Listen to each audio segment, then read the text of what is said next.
We walk by faith and not by sight. So said the Apostle Paul in 2 Corinthians chapter 5 and verse 7. This was the text that the great Baptist theologian and pastor-preacher Andrew Fuller used when he arrived at a gathering of churches once. He'd been travelling there by horseback and had reached a part of his journey where the land in front of him was flooded, and Fuller thought he would have to turn back. But a local man standing by said that if he just followed a particular path, then he would be safe, would not be swept away or submerged. And so Fuller guided his horse into the water became yet deeper, and the man standing on dry land urged him, "Go on, sir, you are quite safe." Fuller obeyed the instructions, made it through the flood safely, and so continued on his journey before preaching that sermon.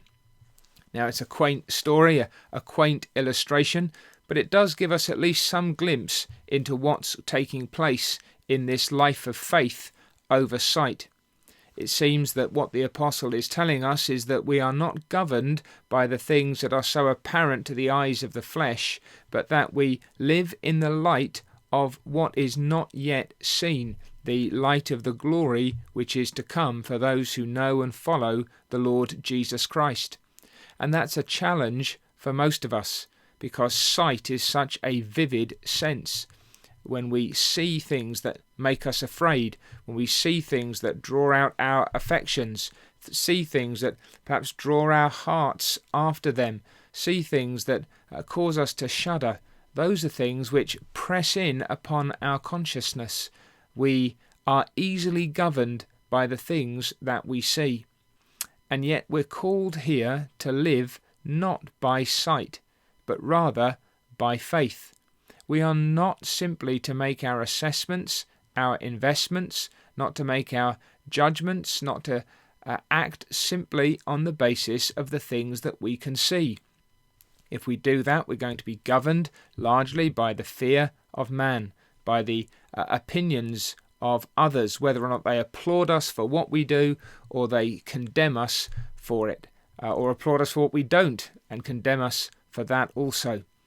If we are governed by what we see, we'll probably never attempt anything, because everything will seem too dark and too difficult for us.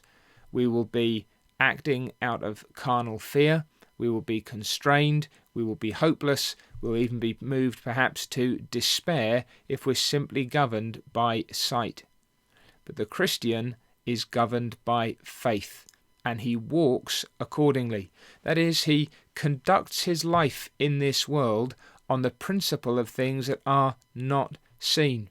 We are always confident, said the apostle, knowing that while we are at home in the body, we are absent from the Lord, for we walk by faith, not by sight. The Christian understands that this world is not everything. The Christian appreciates that even if this body, this earthly house, this tent is destroyed, that we have a resurrection body to come, that we will be temporarily absent from the body and present with the Lord, and then ultimately and eternally, body and soul reunited forever with Christ and worshipping the God of our salvation. And with that prospect in mind, we walk accordingly. And so this is the call that we have, a courage that is founded not on the things that are seen, but on the things that are not seen. Perhaps you are living entirely on the basis of what you can see. Perhaps that means you're not even a Christian, that you don't know what hope is, that you don't know how to live in the light of eternity. If that's the case, you should pray, and we would pray with you if we're believers, that God would open your eyes to understand that the things of this world are passing away, but the things which are not seen are the things which are eternal. Perhaps if you're a Christian, you're becoming too much governed by the things that you see. You read news reports and so forth. You hear things coming in on the emails or internet or text, and it terrifies you. Perhaps you're troubled for the future of the church when you see its apparent smallness and weakness.